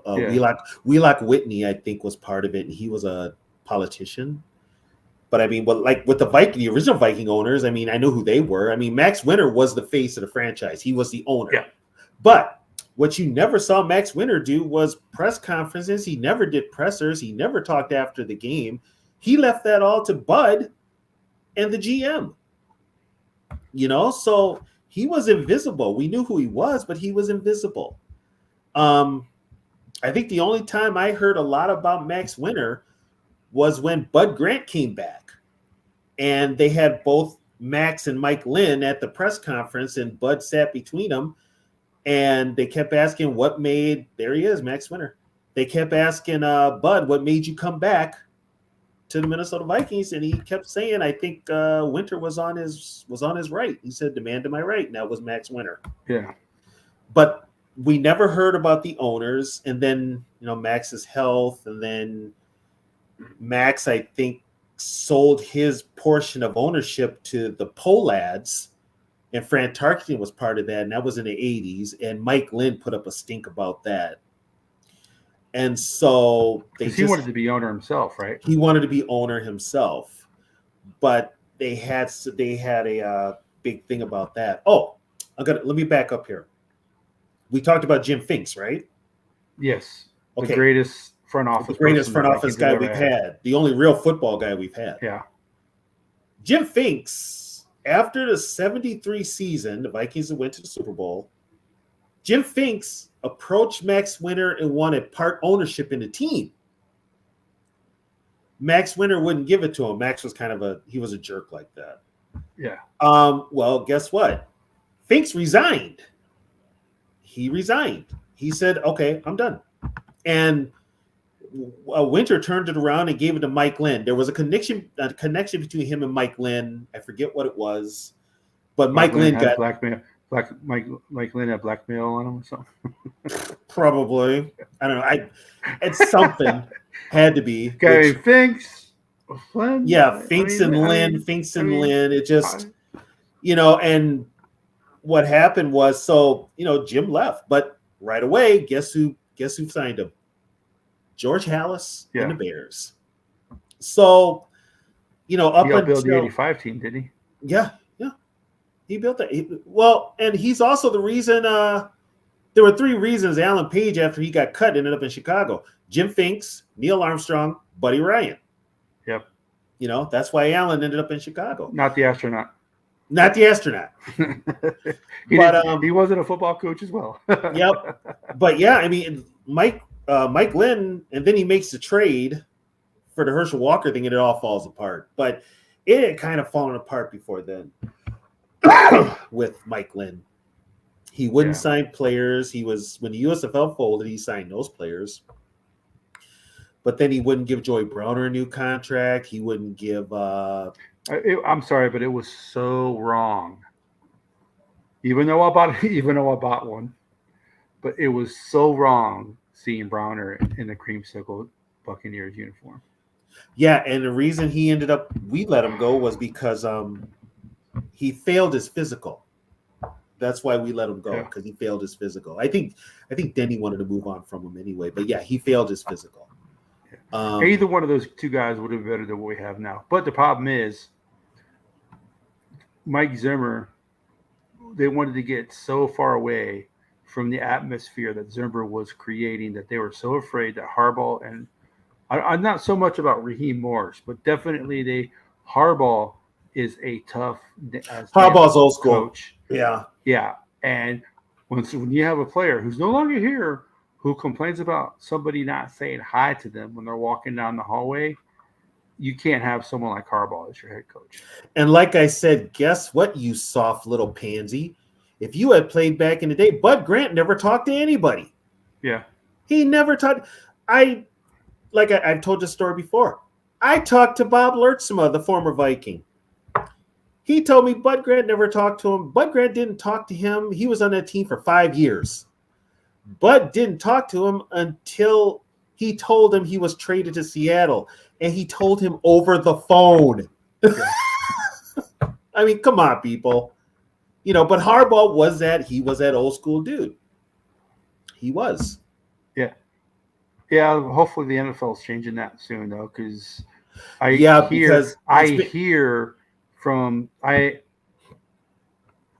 in IT, so I know a lot of people who program games and stuff like that.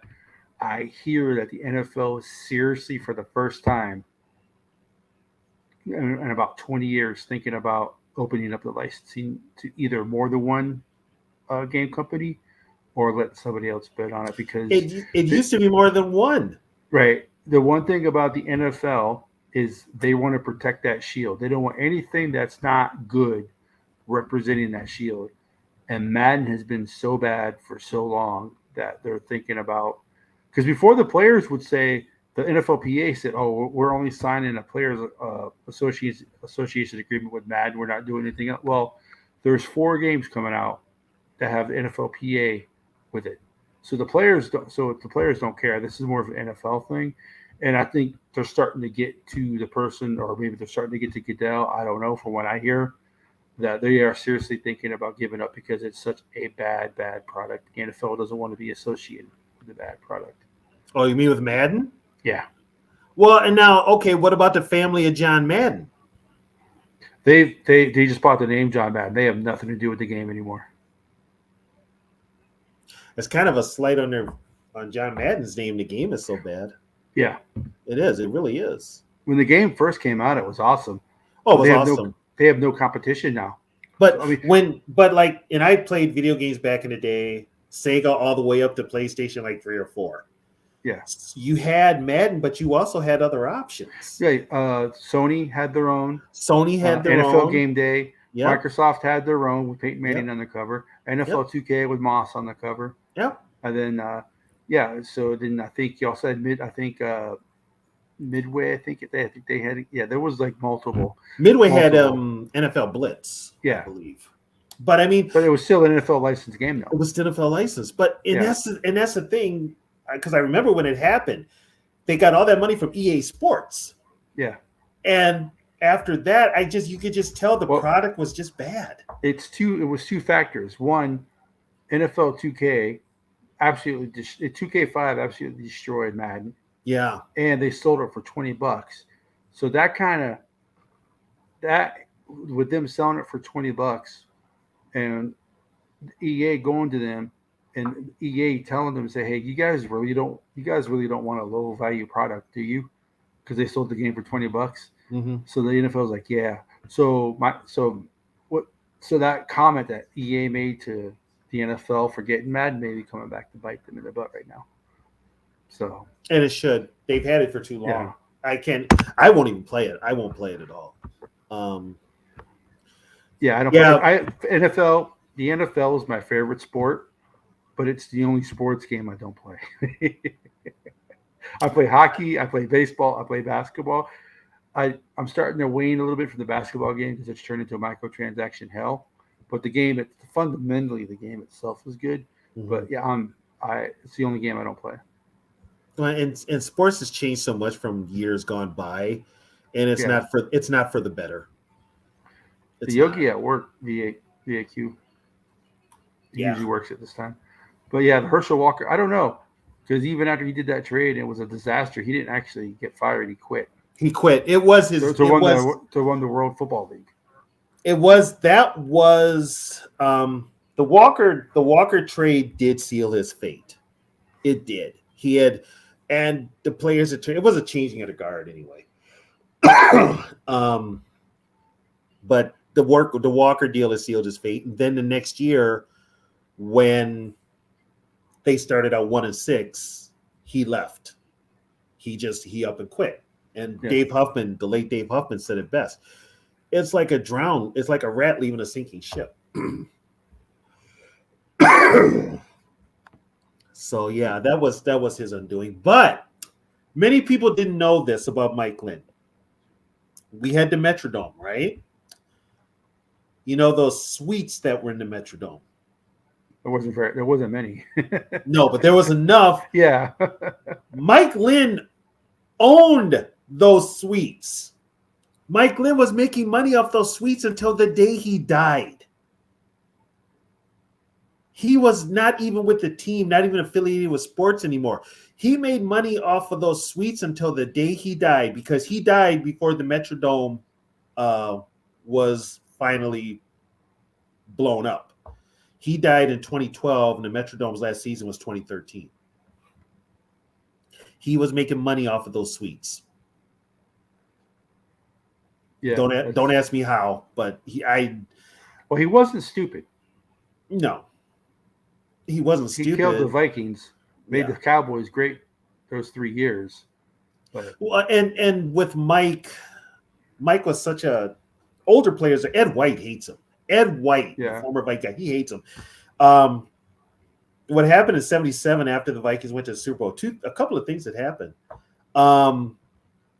Chuck Foreman retired during preseason. He retired, and Ed White retired. Ed White came back because he signed a new deal. Yeah. I think Chuck did the same thing. Chuck, he was frustrated. He wanted to win a Super. He's frustrated by losing the Super Bowls. Ed White got a new deal. Mike Lynch shook his hand and told him to his face, with a smile on his face, that you will be a Viking until your final days in the NFL. He told that to Ed White. A year later, he trades Ed White to San Diego for Ricky Young. And it pissed off Ed. To this day, he hates Mike Lynn because Mike Lynn lied to him. Yeah. He literally lied to him. When Mike Lynn passed away, a lot of those old guys didn't care for Mike Lynn. They didn't, because you still had the guys that played with Jim Finks, and then you had the guys that played with Mike, that were played under Mike Lynn. There was a difference as night and day. And a lot of people did not like Mike Lynn. Matter of fact, I think Jerry Burns didn't like him either. Yeah. Well, Jerry Burns, I mean, if you guys get a chance, there's a YouTube video of Jerry Burns going on a 15-minute rant. Like the reporters just asked him a question and they just let him go. It is hilarious, and they won the game. Yeah, it was from 1989. We beat the Rams in overtime. Mike Merriweather blocked a punt and went out of the end zone. That was like the only game to end on in a safety until recently. So it was. I remember watching the game too. One reporter asked. That's when he got carried off the field, right? Mike, who? Merriweather? Linebacker? Yeah, Merriweather. That's when he got carried off the field. He gets at the podium and it's one question, and Jerry Burns just goes off. I mean F-bombs everywhere. The sensors weren't working fast enough. Yeah. They were not working. I mean, every word out of his mouth was F this, F that. It was a bad effing play. Alfred Anderson, love him to death, but he loses effing shoe. It's like, oh my God. It was classic. Yeah. It was classic. It's on YouTube. It's all over. YouTube. It's better than the Jim Mora playoffs. It's better than that. It's better than that. It's better than that. It's better than Denny's. If you want to crown him, crown him. Kind of, yeah. It's God. Who else had a? Plus, it helps. He looks like Smithers too. And he looks like Smithers. Looks like Smithers and sounds like Burgess Meredith from friggin' Rocky. But yeah, he went just completely ballistic, and we won. we need that now. Yeah, we need that now. Not the unicorns and rainbows that we have now. Oh, there and with PR, whoever's the PR machine is at TCO for the Vikings, they should be getting paid top dollar because they're spewing some stuff out there, and they've got part of this fan base just eating it up. It's the most critical thing I've heard out of KOC is talking about benching players if they don't hold on to the ball. What does that tell you? What does that tell you? But the question is, would he really do it? I don't think he's got it in him. I don't think he's got it in him. So we're about to end it here. So for the review, when it comes to bad seasons, the Vikings have only had 5 seasons in their history where they've had 3 wins or less. They've only had one time in their whole history where they've had 3 seasons in a row where they were below 500. They've only had one season where they've won only 4 games, and they've only had, I think it's 3 seasons where they won only 5 games. All other seasons they've been 6-10 or better. So they have never been really bad for a very long time, which is why they've only had the first pick ever in the draft twice, 61 when they drafted Mason, and I think it was 68 when they drafted Yeri, correct? I think so. That's correct. Yeah, 68. Yeah. So that's it for first picks for the Vikings ever in their history. And also, I want to point this out. The 61 draft was separate. The NFL had a draft and the AFL had a draft. 68 was, I think, like the second year that the drafts were combined. So they had the top draft over everybody in the league, in both leagues. Yeah, because they went 3-8-3. Yeah, they went 3-8-3 the year before. That was Bud's first year. Yeah. So I see Carl Eller and it says GH. What award is that? What does it say?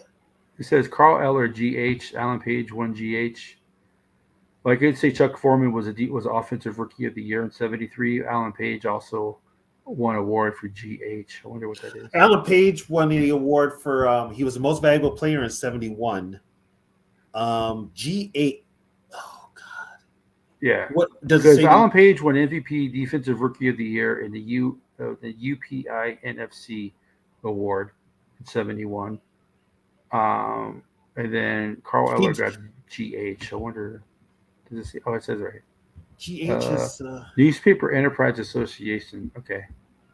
That was another award thing. Yeah. A lot of those award things are gone now. Yeah, that ended in '98. Reggie White was the last to win it. And that's a good one to win it for last. So, so basically, the Vikings' history is one of above mediocrity. It's not horrible. It's not great, but it's not. It's not 500 better. It's not 500 football either. It's right before that. It's above that. Front offices have always been good. The front office now is not.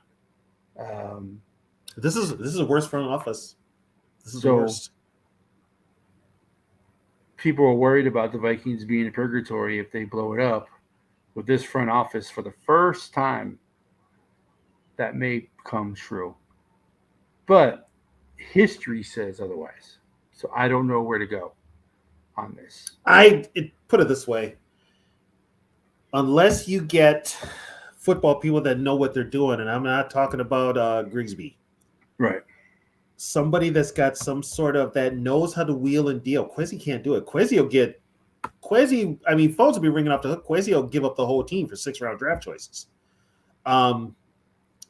You've got to get somebody that knows football, that knows how to make deals.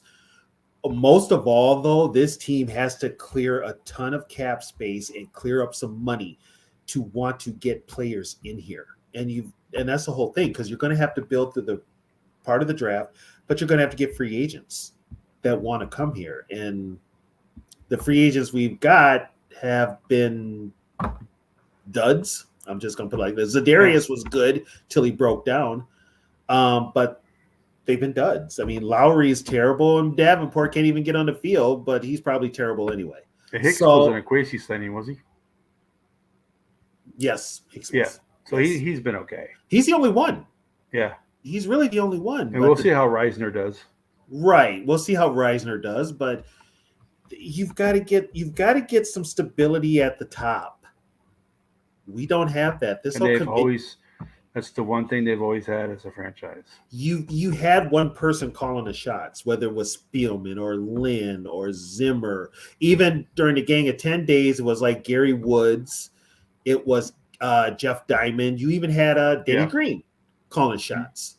So Jeff Diamond was the GM before Dennis Green, right? Yes. I think what happened was Denny finagled his way in there to be the GM, and it kind of left out Jeff Diamond, and that was when McCombs bought the team. Yeah. So it's going to take. We have to get football people.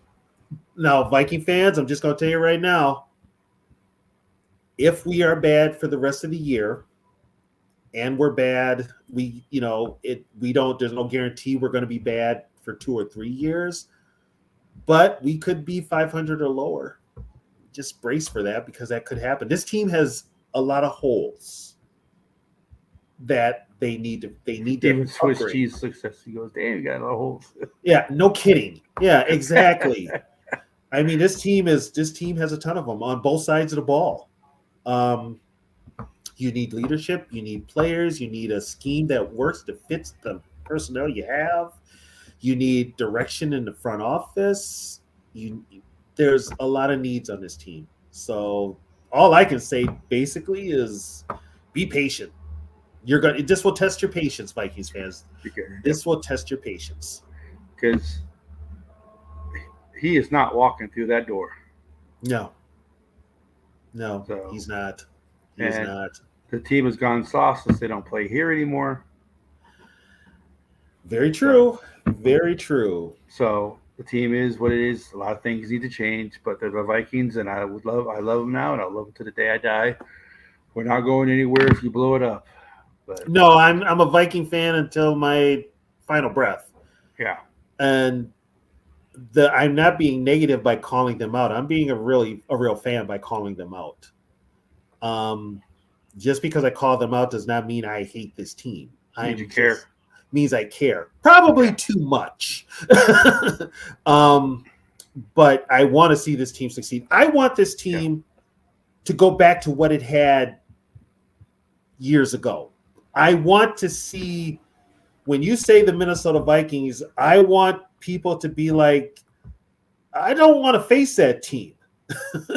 And right now, they don't have Right now, they're licking their chops to face this team. I want when you say you're playing the Minnesota Vikings next, there's some hesitation in that person when you're like, it's like, oh, damn, that's going to be a hell of a game.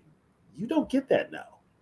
I just Yeah. want that. We as Viking fans, that's all we want. And Well, we want right now, the Titans get that. Titans may not be a great overall team, but you know you're in for a dogfight when you play them. Just like the Ravens are that way. You know you're in a dogfight. San Francisco, you know you're in for a dogfight when you play them. And what's the bottom line? And what's the bottom line for those teams? Look at their coaches. Yeah. Look at their coaches. You know, it's Vrabel's hard as nails. I like Vrabel. What up, Northeast? Yeah. Hey, Northeus. I always like you always Shane. catch us that are in, man. Yeah. What's up with that? Yeah, where you been? But anyway, Purple Rain 247 at Gmail. If you guys have any ideas for talkers about Vikings history that you may want to know more about, we kind of wanted to do a show for the front office, and with the Vikings having a bad season, we decided to roll Vikings worst seasons ever into front offices and why they've never been bad perennially, and why this front office is different. We will talk about any part of the Vikings history that you guys want to talk about. We'll talk about 98. We'll talk about 09. Mm-hmm. We'll talk about the 60s, the 70s. 60s and 70s is Tony's realm. 80s, 90s, and nowadays is both of our realms. But so yeah, hit us up. We'll talk about anything as long as it's purple history. Any final thoughts, Mr. Tony? A ton of them. Like I said before, Viking fans. There's many that, as far as their history goes, is pretty recent. So what they're seeing right now is they never saw like the standard that was set. Being us older fans that saw the standard set and watching this product now, we hate it. It's not the Viking It's standard. not Viking football. And granted, we don't play outdoors and all this. It's a modern age, but it's still not Viking football. Yeah. And so with that being said, there's a lot of patience involved.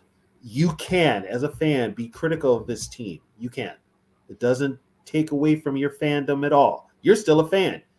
But being critical of this team means you care as a fan. And keep that in mind. So and don't let another fan who thinks that you can't be critical as a fan tell you how to be a fan. No one has the right to tell somebody else how to be a fan. Exactly. If they choose to go duckies and bunnies, that's on them. If you choose to see the reality of the situation and look at everything surrounding this team, and that gives you a better perspective, then good on you, because I'm the same way. But you know what? At the end of the day, bottom line is we are all Viking fans, and we will be Viking fans until we're no longer here. Okay. So with that, let's get on Sunday. It's probably going to be one of the few wins we have this year. So let's go get them and Skol. Skol Vikings, let's win this game. Skol Vikings, honor your name. Go get that first down, then get a touchdown. Rock 'em, sock 'em, fight, fight, fight, fight. Go Vikings, run out the score. You'll hear us yell for more. Vikings, Skol Vikings, let's roll.